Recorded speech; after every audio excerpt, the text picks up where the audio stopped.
120 secondes de tech vous est présenté par Moncarnet. C'est l'édition du mardi 8 avril. À Montréal, la cyberconférence de CyberEco revient pour une 5e édition aujourd'hui et demain au Palais des Congrès. L'événement rassemble l'écosystème québécois de la cybersécurité et met en lumière les projets innovateurs, les enjeux actuels du secteur avec des experts de l'industrie, du secteur public et de la recherche. Apple aurait expédié 5 avions remplis d'iPhone et d'autres produits des usines en Inde vers les États-Unis en 3 jours à la fin mars, anticipant l'entrée en vigueur le 5 avril de nouveaux tarifs douaniers imposés par l'administration Trump à l'Inde. La stratégie vise à limiter l'impact sur les prix et les marges, alors que l'Inde prend une place croissante dans sa production.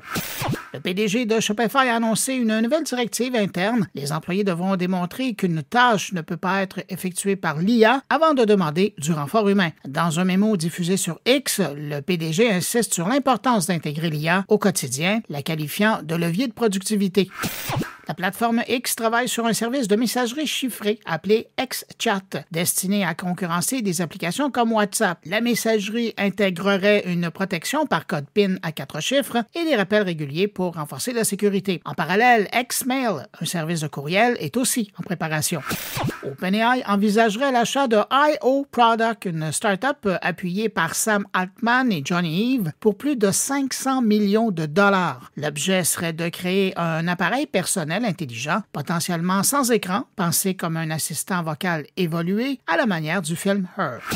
Et puis en terminant, Waymo envisagerait d'utiliser les données des caméras intérieures de ses robots taxis associés à l'identité des passagers pour entraîner des modèles d'IA génératifs et personnaliser les publicités, selon une version non publiée de sa politique de confidentialité. Les passagers pourraient refuser ce traitement, conformément à la loi californienne. Pour le moment, la nature exacte des données utilisées, expression faciale, comportement et leur destination, modèle interne ou autre entité d'Alphabet, reste floue. À demain! Pour suivre l'actualité numérique en profondeur, abonnez-vous à Moncarnet. Articles, entrevues, discussions et réflexions sur le monde numérique vous y attendent. Moncarnet.com